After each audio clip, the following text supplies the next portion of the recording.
Good morning, I'm back. I'm Kerry Duval, the Warrior Queen, back again, should I say. Today starts the premiere of my own show, An Audience with the Queen. Adam's been bugging me to start my own show for a while. Well, here goes. I've got an amazing guest waiting. See you in a minute.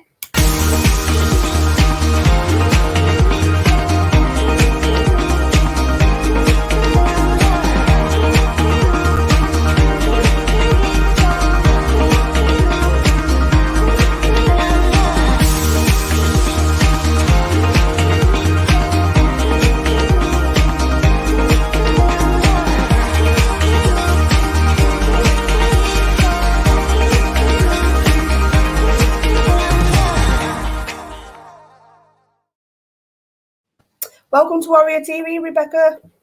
Hello, good morning. How are you? I'm okay, thank you. How are you? I'm all right, thanks. Good. Busy morning with Power Hour, but now I'm ready for my own show. Yeah, I know, it's great. Yeah, I believe you watched Power Hour, so what do you think of it? I did watch a bit of it, yeah. What do you interesting. think? Yeah, it's interesting. It's good to watch stuff like that. I mean, I do watch some of the videos, but I can't always sit and watch all of them, obviously, because it's busy or whatever. But it's good to hear people's different, perspectives on things, and yeah. Well, obviously, I can tell you're a little bit nervous, so we'll do some quick fire questions for you. Yeah, that's fine. So, favorite animal? Tiger. A tiger. I love tigers. Yeah. Yeah. Is that because you love cats? Yeah, well, I've always liked cats, yeah, but I've always liked tigers as well, and I have a tiger tattooed on my leg, so plus they remind me of like strength, like tigers and lions and things. So obviously with what I've been through, I always sort of resemble that sort of thing with strength and power and determination. So we're not going to touch on too much of that because that's what we're going to talk about. Yeah, that's fine. Yeah. If money was no object and you could live anywhere in the world, where would it be? I don't know really, because I'm a bit boring. I like the same, so I'd probably say England, but I don't know where. A nice big house somewhere. Yeah. Why not? If you're comfortable where you are, why not? That's it. Yeah. That's true. Yeah. And one of the questions that the other warriors love to nick from me, and they say that they do it in honor of me: does pineapple belong on pizza? No, definitely not. Disappointing. No. Disappointing. No, definitely not. I'm more of a meat person on pizza. Yeah. Well, I like chicken and pineapple. So. Yeah. No. Yeah. Well, Adam would agree with you. He doesn't like pineapple. Pepperoni type. Yeah. Yeah. Speak to Adam then, because he loves pepperoni. Oh, I do. Yeah. Plenty of chili sauce. It's like. Oh no, I can't eat chili sauce. Garlic sauce, yeah, plenty garlic sauce. Oh yeah, I do like a mix of garlic and chili every now and then though. Yeah. Especially on a kebab. Yeah. I don't have many kebabs. Can't eat many kebabs. No. Your husband has popped up in the comments. Very proud of you, beautiful. You're an amazing wife and mum. That's from your husband. Very supportive. Yeah. So obviously today we're talking about being an SEN parent, because obviously we've both got boys with autism. Yeah, well, Joshua hasn't been diagnosed yet officially. Yeah, but he's close to it. Yeah, a lot more close now than before, yeah. So obviously we're going to talk about how being an SEN parent or autism mums, whichever, impacts our mental health. I mean, I know personally I've had those days where I've had to physically go into a different room and I've broke down in tears and told myself I hate autism. Yeah. Because it's just been it's been one of those days where it's been really, really stressful and autism got the best of me. Yeah. But then on the vice versa, other days have been he's an absolute amazing.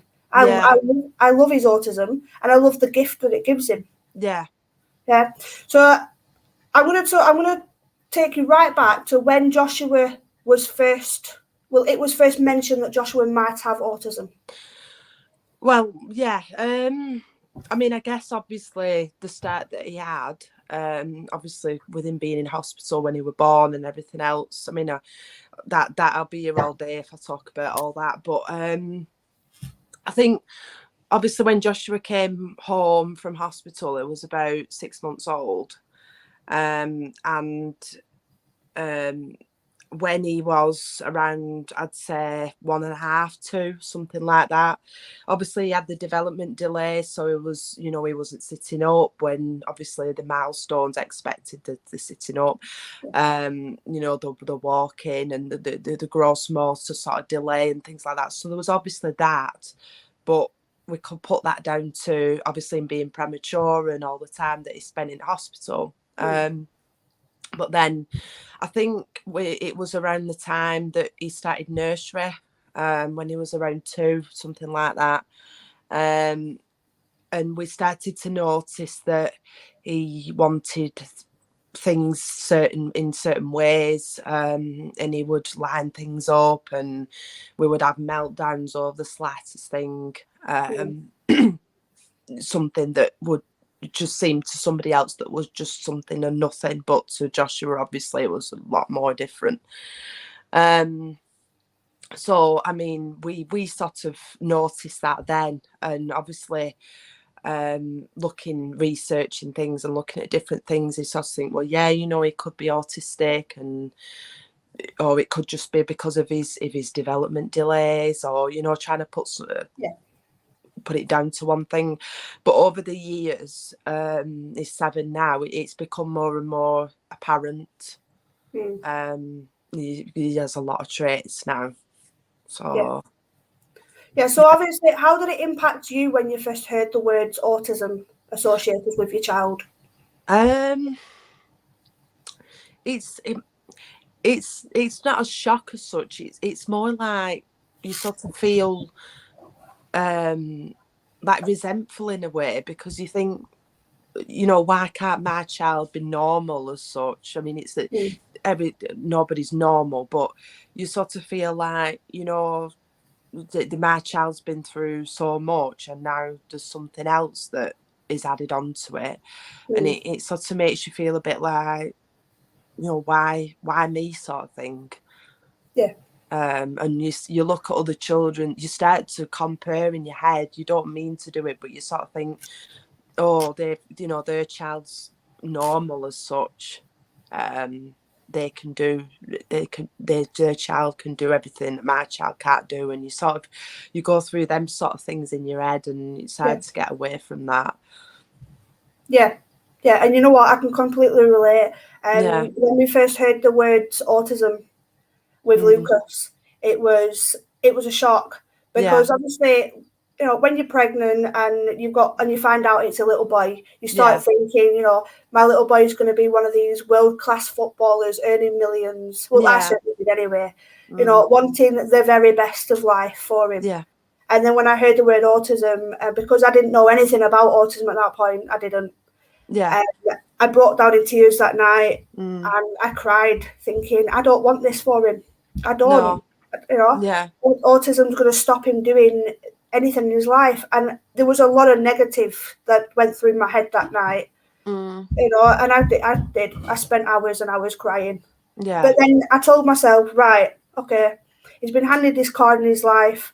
As a mum, I need to do my best and find out what autism is, to support him, to support him to have the best life he can.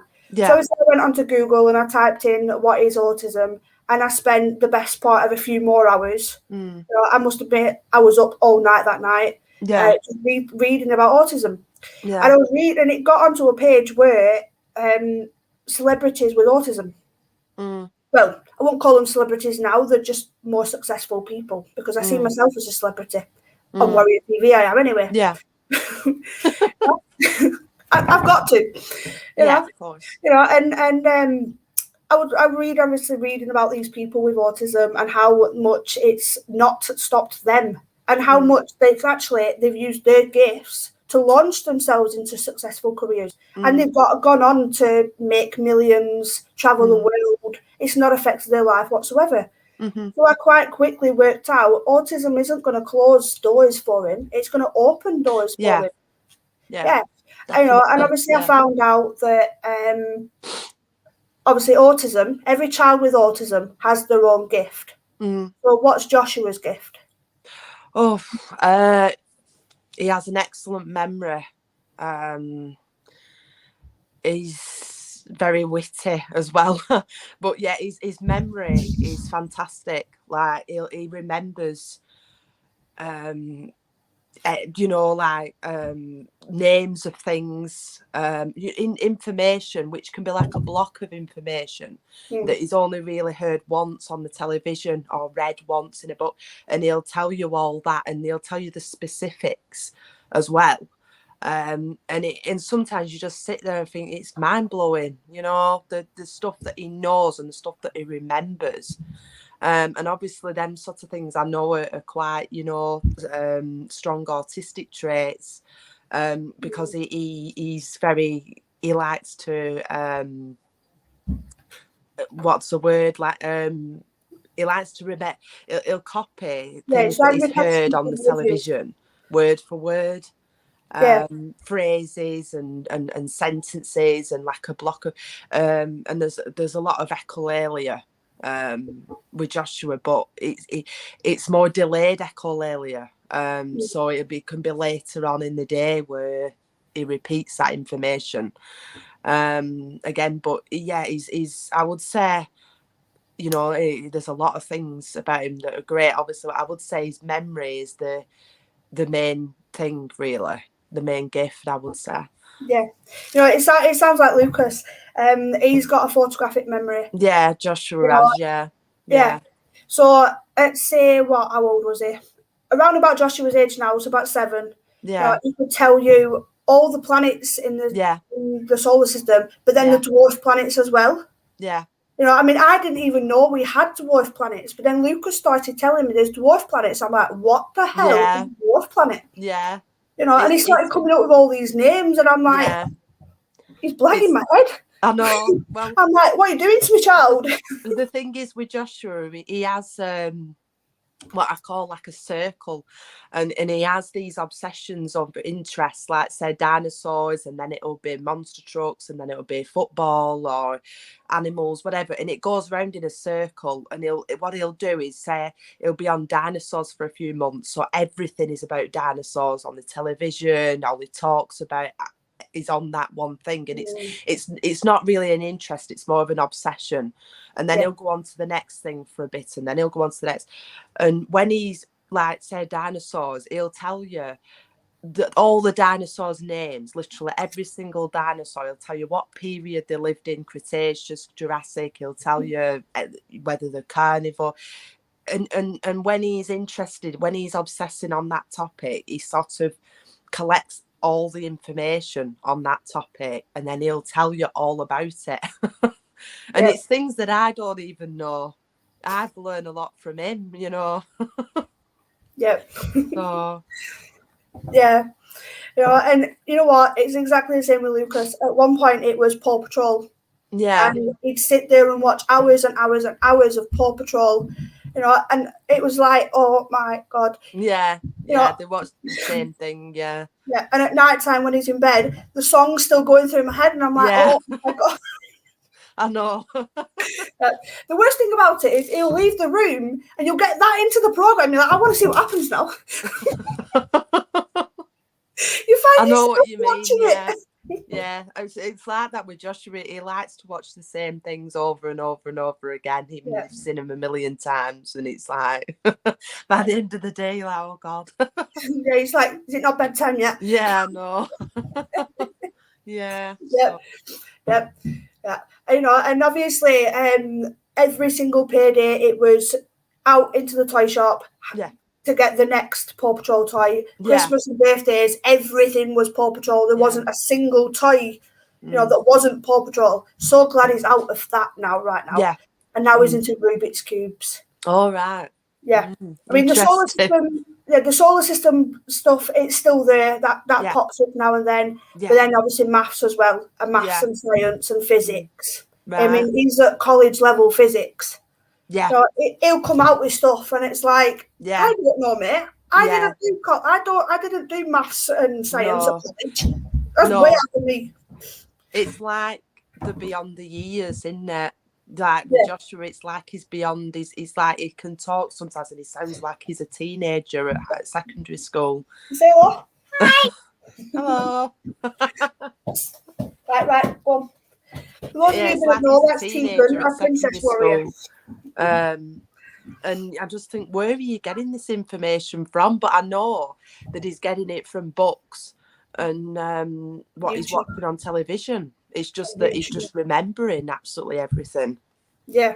No, well, speaking of Lucas, he's actually asked a question.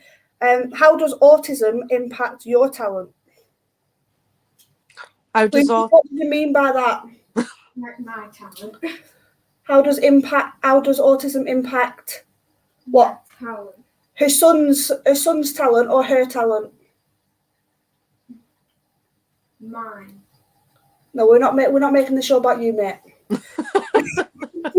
Wrong day. Yeah. Lucas is coming on the show next week, and obviously thinks that it's now obviously going to be about him. It's not about him today, mate. So, kids with autism. Yeah, I know it's difficult, and obviously Joshua hasn't been diagnosed yet. So I mean, we've had a lot of. Obviously Joshua's paediatrician's been very sort of dismissive over the years, but he's at the minute, we've had more and more evidence come to light. Obviously, psychologists have seen him and done their observations, speech and language and everything. So we're just waiting for a new date now for the panel, and hopefully this time, fingers crossed. Because it's not just about him having a label as such, it's about being able to access the support, because some days are a real challenge. And it's mentally draining, and it's trying to find the solutions, trying to find the ways of dealing with some of the behaviours that we see as well. I mean, I can see it. Obviously, when you're talking about it, your passion's there, but obviously the bad days and going through the whole process of having different professionals coming in, doing all the different assessments. We went through all that. It was a good solid 18 months of this professional coming in, this report coming in. It was like, when's it going to end? Yeah. And it is a long, drawn-out process. You just think there's no end in sight. I mean, how's that affected you and your mental health? It's been really stressful, and I worry over it a lot. And I think, I've known as a mum since they were like 2 that he is on the spectrum, and I just find it so stressful not being listened to, when you know your own child better than anybody else. And I always, I'm a big advocate for that. I'll always say that, and when you're sitting there and you're talking to professionals, particularly Joshua's paediatrician, saying, we've got this, we're going with big long lists, and then she's just looking at it and saying, well, yeah, but he has learning difficulties, he has a development delay. And we're like, yeah, we know that, but we also know that there's more going on, because we can see these traits, and luckily, because the clinical psychologists started to observe and do their things, what they do, they were sending her letters saying, look, you need to be reassessed for ASD, we've seen these traits, but I think that in particular, I think professionals need to listen more to parents.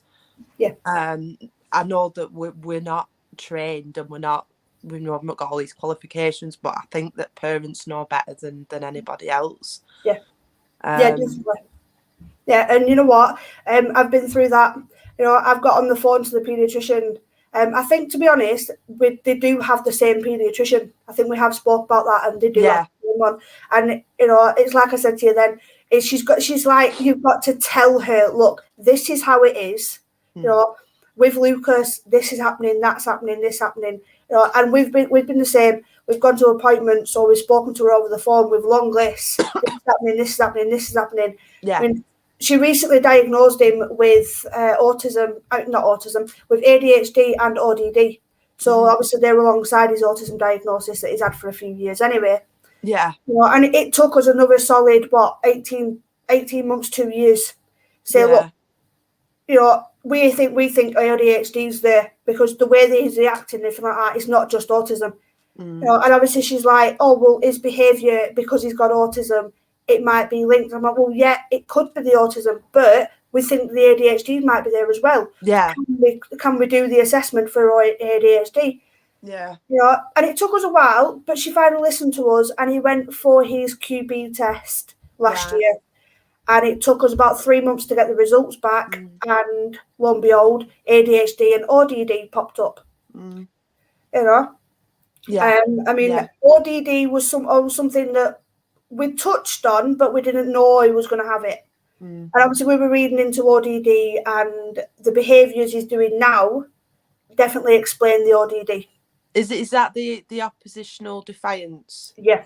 Disorder? Yeah, I've read about that as well, because Joshua does have you know, some, I've read, and it correlates with what Joshua's like, but obviously that's not been diagnosed. Obviously the only thing that he's been diagnosed with obviously is his learning difficulties and his global development delay. That's what Lucas had before the autism.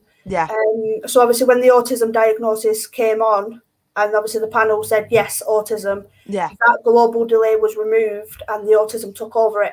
Right. Okay. So maybe that'll be the case for Joshua. Maybe obviously it could we're not medical trained. Yeah, that's it. Yeah. But yeah, like you said, you know, you're the advocate for, you know, your child. You're the expert on your child. Well, you and James are the experts on Joshua. Me and Adam are the experts on Lucas and Tegan. Yeah. At the moment, we're fighting for Tegan to get a diagnosis. We're getting close. It's took us 2 years, but we're getting close. We could have an autism diagnosis, so that means obviously 2 kids with autism. Yeah. Well, we know she's got autism anyway, because a lot of the behaviours Lucas does, like just saying, jumping up and down, flapping her arms, that's just one of the traits. You know, and they both display that all the time. Yeah. You know? And we're seeing it more and more. We're obviously homeschooling as well. We're seeing a lot more traits coming out, you know. And looking at the school reports, it's like, that's not my child. No. You know, it was clear that she's masked a lot of things. Whereas now we're seeing the true Tegan. At school, she was masking quite a lot. Yeah. So these reports need to be updated, you know. So but eventually when she does go back into school, and we are looking at getting her back into school, because this homeschooling thing, it's really, really stressful. It is. It's not something I would recommend. No. It's really not. No. I mean, we did it 6 months previously with Lucas because he got kicked out of his old school. That's one of the things that really bugged my mental health. And it did drop low for those 6 months. Lucas got kicked out of school and he got labelled a naughty child, even though his autism diagnosis was there. Has that ever happened with Joshua? It hasn't, because Joshua masks in school as well. He masks a lot, and this is part of the reason why we haven't got the diagnosis yet, because Dr. Harry Adams, she's wrote to school and had their reports, and it's like, you know, we don't really see it at school, this, that and the other. And we once said to her in clinic, Joshua masked at school, and she turned around to us and said, it's impossible for him to mask in school for 6 hours a day. But it actually isn't. No, it's not. Because we've read about it, and it is actually, I know it's more common in girls, but it is actually a thing that autistic people do, particularly the children at school. She told us it was impossible for him to do that. But I disagreed with that totally. Because he does. You'll have heard of the Coke bottle effect, won't you? Going into school and holding it all in all day, and then coming home and exploding. Yep. And you see them behaviours because they've been holding it in all day, and they've been, so we've never had anything at school in terms of behaviour wise. But sometimes I think to myself, I wish that they could see what he's like at home, just so they could say, oh yeah, we have seen this. And then his paediatrician says, oh yeah, he's been like that at school. But it's like sometimes that affects your mental health, because you think you're lying and making it up and exaggerating, and it's like, we're not. This is what he's like, and we have videos on our phones, and we've wrote things down, and it's like you're made to feel like you're going a bit crazy, like you don't know what you're talking about, and you're making it up. And you're not. Yeah, and we've had that. We've had to write things down, video things, speak to school. At one morning it was we'd had a particularly hard morning with Lucas. He just did not want to get dressed for school. No. But we sort of thought he's going to be going to school in a bad mood. We sort of thought this is going to be a good thing, because then they're going to get to see the bad side of things, what happens at home. And we sort of were thankful that he was in a bad mood that day. I mean, obviously we hadn't wound him up on purpose or anything like that. I think he just woke up on the wrong side of the bed. As kids do. And he was in a really bad mood that morning. And it took us till 9:30 to actually get him through the school doors. We got him into the yard, but he was just running around, and it took 3 teachers plus me and Adam to get him into the school doors. And thankfully, they calmed him down. I mean, they sort of took him into a side room, did whatever they did, because obviously the school had their own strategies to calm him down. And they calmed him right down, and then he had a really good day. There was nothing for that. It's like he had that massive blip in the morning. And then he had a really good day after that. So all that running around obviously helped. And it's like your husband's just popped up. It's like a gaslight effect. Yeah, it is. What? Sorry, say that again. A gaslight effect. Yeah. So you'll get accused of basically lying, but you're not lying. You're telling the truth. You're telling them this is what he's like when he's at home. These are the videos. These are the things I've wrote down when it's happened and everything like that. Yeah. And you're trying to identify triggers. Triggers are really, really hard ones. Yeah. I mean, some mornings we have an horrendous time with Joshua trying to get him to school. He won't get dressed. He's screaming. I mean, some of his behaviours, he screams, he shouts, he hits, particularly me. He hits out more at me than James. He's, he'll punch, he'll kick, he'll try and strangle, he can be really, and he's only small. He's only small, he's dated, but he's so strong. And he really, when he hits and things, he does hurt. And when we went to clinical psychology and we spoke to them about it, they said, well, he because of his attachment difficulties and because he's very clingy with me. Sometimes I can't go out the door and he'll scream and run after me and things like that.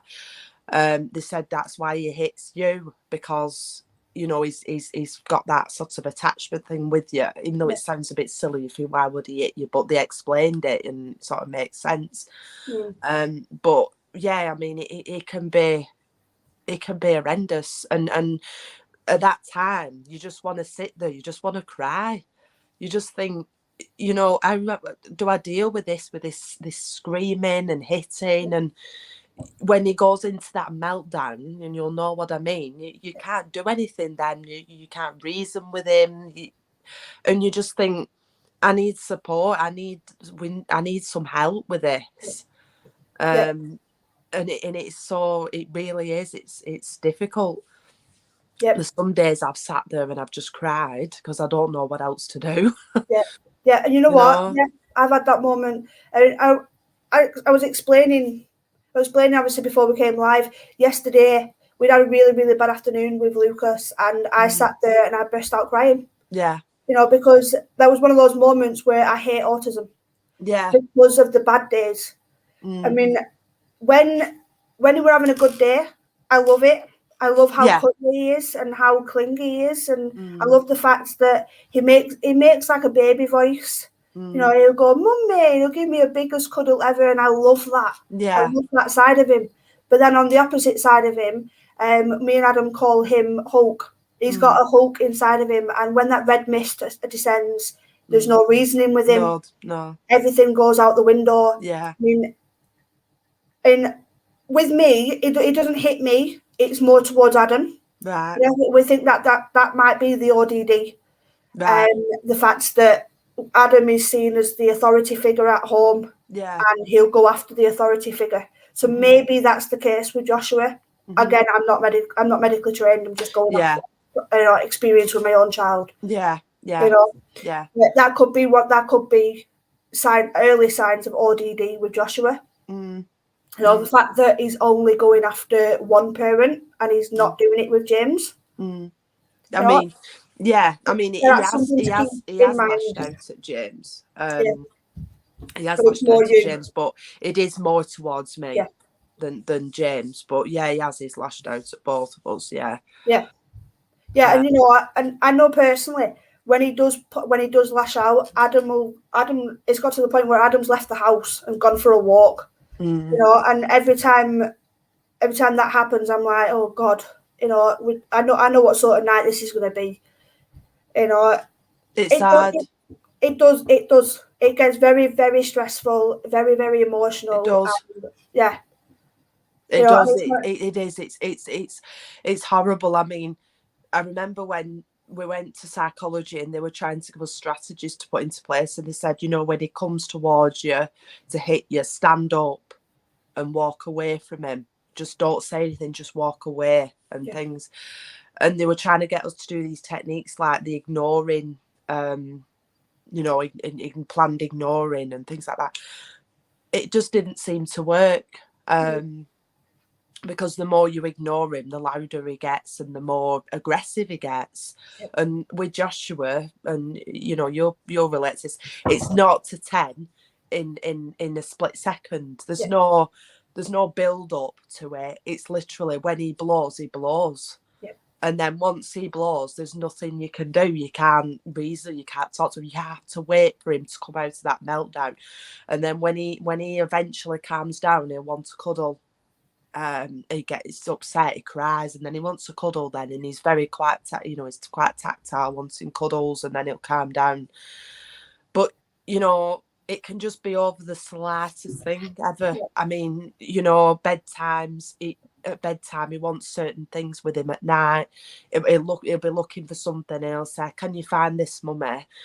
If you can't find it, he's going absolutely berserk, he's going ballistic. This can be like 9 o'clock at night. You're trying to look for things to try and calm him down because he needs them things before he can settle. You know, it's just, and you feel like you always have to be one step ahead all the time.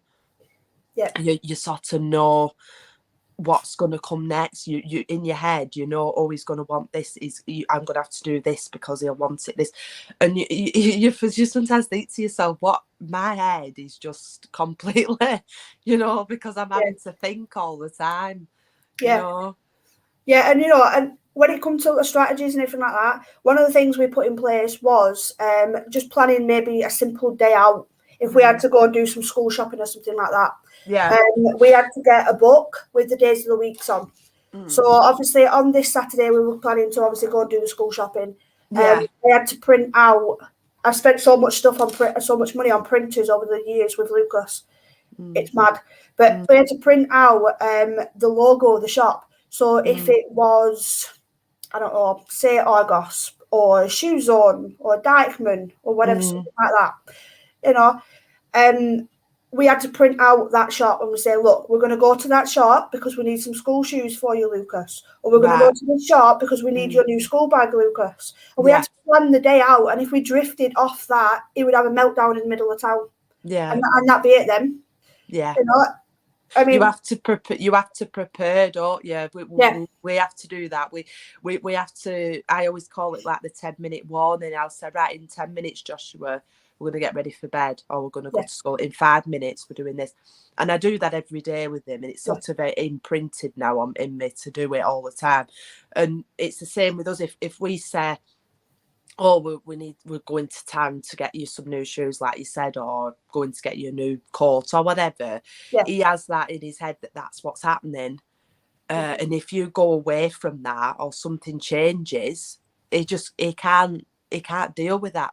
Then you have the behaviour. Because, like, I say, oh, we'll go to Entertainer and go and get you a toy, and then we're going to town, Entertainer's shut, and that, and even though it's closed and he can see it's closed, it's your he fault. still had that in his head. We're going to the Entertainer, so then you're dealing with it, trying to explain that it's closed, it's not open, but for him it's just you know.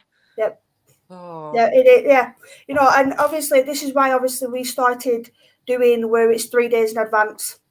We give him those 3 days notice, because then if we can look at, you know, is the shop going to be open? Are we going to be able to get certain things? Well, obviously with shoe shops, you don't know if they're going to have the right sizes in the shop. There's no way of knowing. I mean, this one particular day we've gone into town to do school shopping, you know, and we had to go to a second shop because they had to have plain black trainers for PE, and they didn't have the right sizes in shop. So we had to go to a second shoe shop. Well, we hadn't planned for that, and Lucas had a massive meltdown. And we said, right, okay. So we sat there on the floor of Blackburn Mall, you know, and we spoke to him and said, look, Lucas, I tell you what we're going to do. The next shop we had on the plan anyway was Entertainer.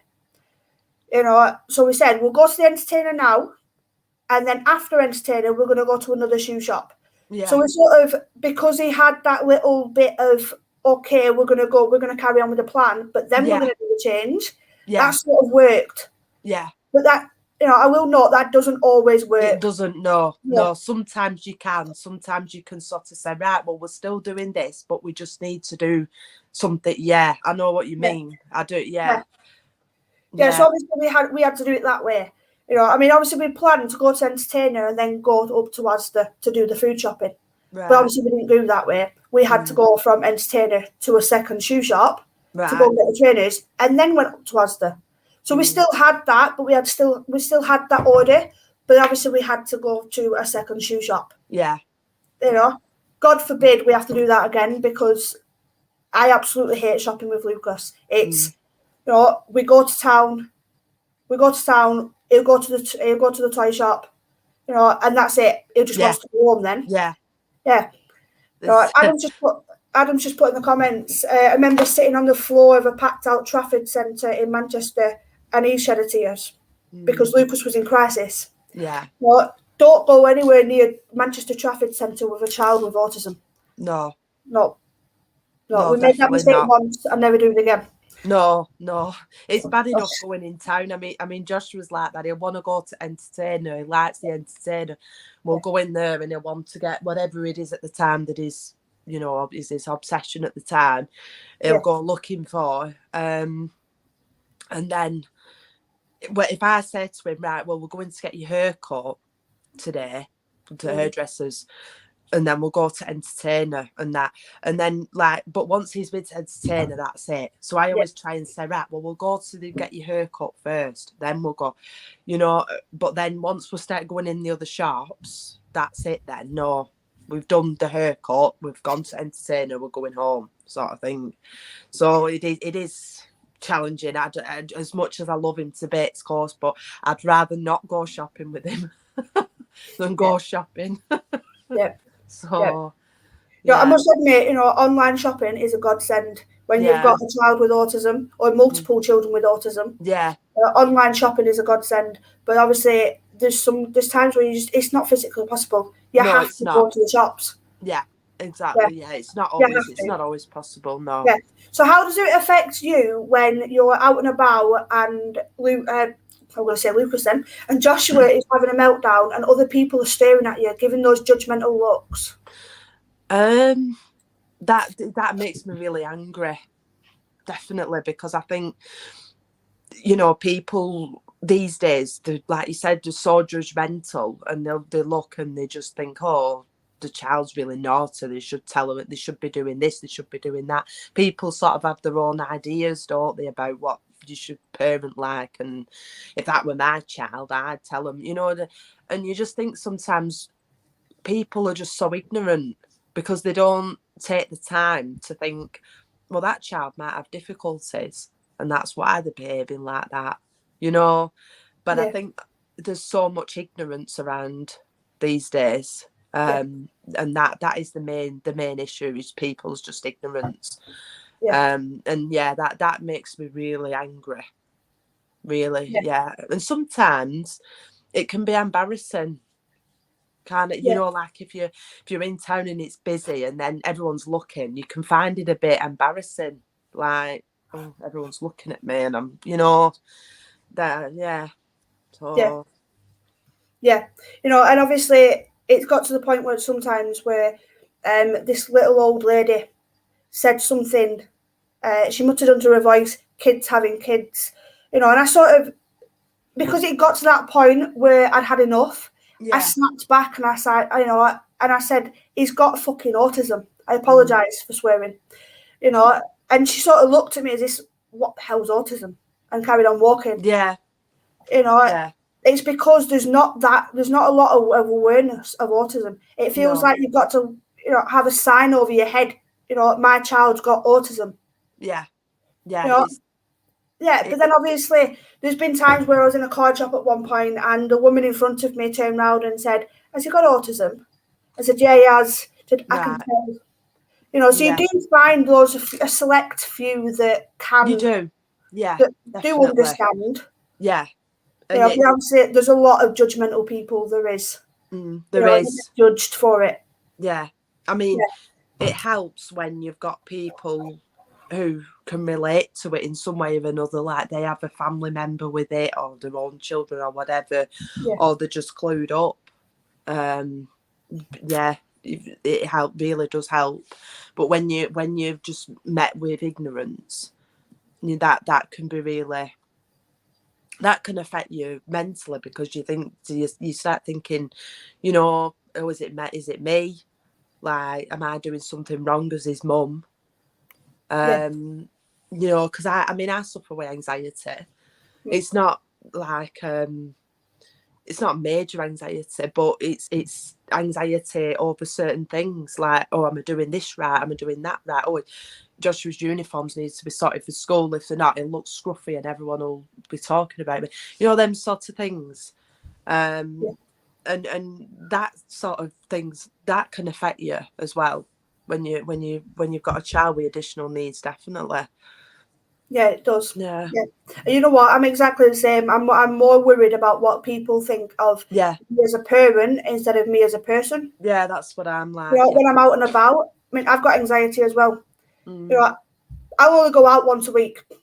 You know, I don't like going out. It's got to the point now where I'd rather stay in and order online than go out.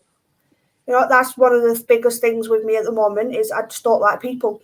No. Because of all the judgmental comments I've had, and then obviously the bullying in the past hasn't helped. I like staying in, and it makes me feel like I'm a really rubbish mum because I don't take my kids out and don't have all these do all these fun things like other parents do. So I'm sort of comparing myself as a parent with other people who have got kids who haven't got autism. You know, I mean, they're able to go swimming, they're able to go bowling, they're able to go to a football match or something like that. Or even just simply going to another kid's party. You know, hello. Hi. You know, it's one of them, you know. I mean, Lucas and Tegan don't get invited to other kids' parties. Yeah. It's very, very rare that they will do. Yeah. You know, I sort of think, is that because of the autism? People don't like them because they're different. Yeah. And that plays on my mind, and that affects my mental health. Yeah. It does. It does, because it makes you feel rubbish, because you just think, why treat my child differently just because my child has these difficulties? And it's horrible, really. You know, I've taken Joshua to a couple of parties, but Joshua's very much, when there's a lot going on, like music and lights and things like that, he'll start to stim a lot. You know, he'll be spinning round. He'll do a lot of facial grimacing. He'll be doing a lot of repetitive things, and he's sort of in his own world doing that. And I think that's just his way of coping with it, whatever's going on at the time, the music, whatever's the people or whatever. And I find that I see him at school like that in the playground, because they've psychologists have observed him in the playground, and he's on his own mostly, walking around talking to himself. You're talking, you know, imagine everything and whatever, and it's upsetting because you think you're seeing all these other kids in the playground or wherever all playing together, and you're just looking at your child thinking, my child's not doing the same as what they're doing. He's on his own, but he prefers his own company. Yeah, and that really affects you as a parent. Yeah, and your mental health. I mean, I can see it from looking at you. You know, that this really has affected your mental health massively. You know, and you know what? I'm totally there with you. You know, and a few years ago, I was in your position. It's only with the fact that I've done my mental health training that I can sort of control my emotions a little bit better. You know, and that's what the training is helping me do. It's control my own emotions, but I still have those days where I break down in tears. Yeah. You know, it's only because, I will stress this, it's only because of the mental health training that I'm doing at the moment that I've learned to control it. Because otherwise, I'd be a blubbering mess here talking to you. Yeah. We just wouldn't be having a good show.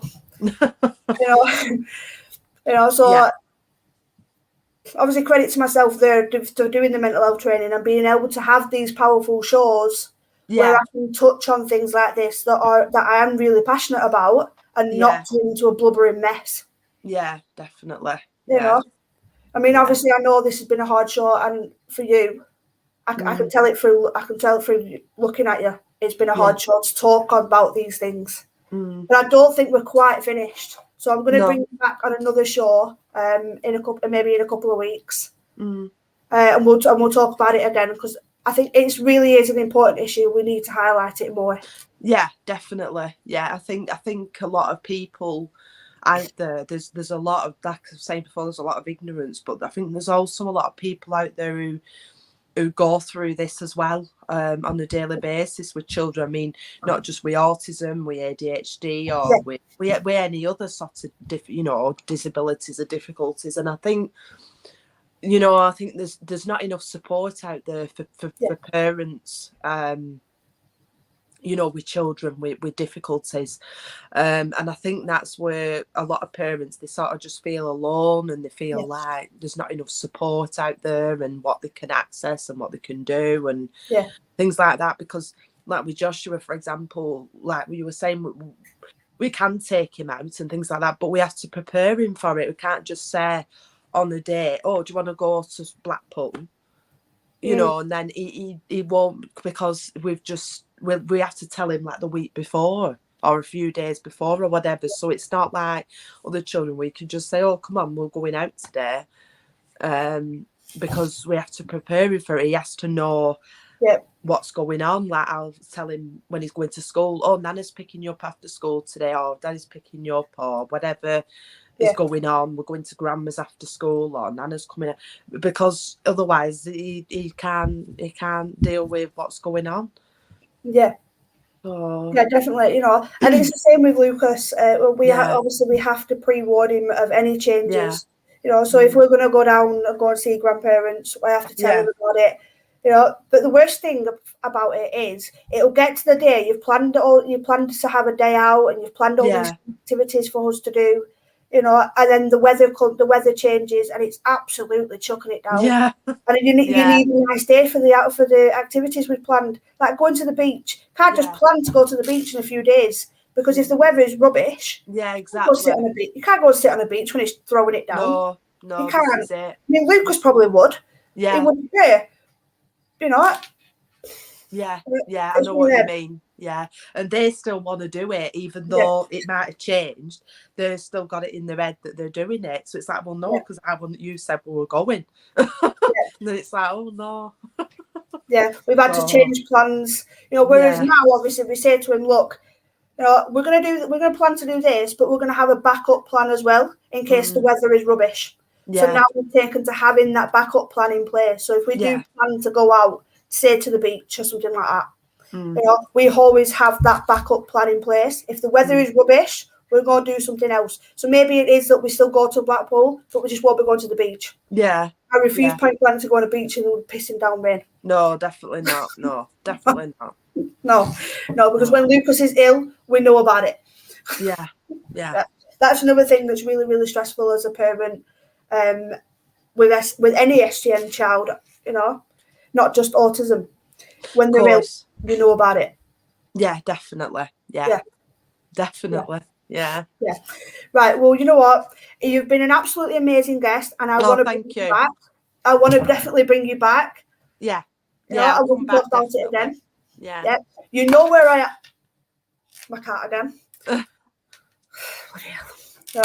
But yeah, you know where I am if you want to talk. My inbox is always open for you. Yeah, thank you. Yeah. We're in, you and me are in the exactly same boat. We've both got boys with autism, and you know what? They sound very similar. Yeah. Well, I mean, when he gets that diagnosis, I'll be all over Facebook, and I'll be like, oh my God, we weren't mad all along. We were right. I cried when we got the phone call to say that he'd been diagnosed. I cried. Yeah. I did. I cried. I probably will myself, to be honest. It was like a weight had been lifted to know that, somebody believed us. Yeah, definitely. Somebody believed us, and the reports that obviously we'd given to the panel all backed up what we were saying. Yeah. We weren't crazy. No. We were right all along. Yeah, exactly. Yeah. It was like a huge weight had been lifted, and I cried. Yeah, definitely. Yeah. So be prepared. Probably you might cry. I probably will. Yeah, I'll probably be same as you. It'll just be like a thing's just been lifted, and definitely. Yeah. Right. Well, I'll be in touch. Yeah. About all you coming on again. We might have to move a couple of things around, but we will definitely bring you back on. Yeah, that's fine. Brilliant. Yeah. Right. Thank you for being an amazing guest. You've been absolutely amazing. You're welcome. And I know your husband will be proud because he said he wanted you to find your voice. I think you definitely have done. Yeah. All right. See you later. All right. See you later. Bye.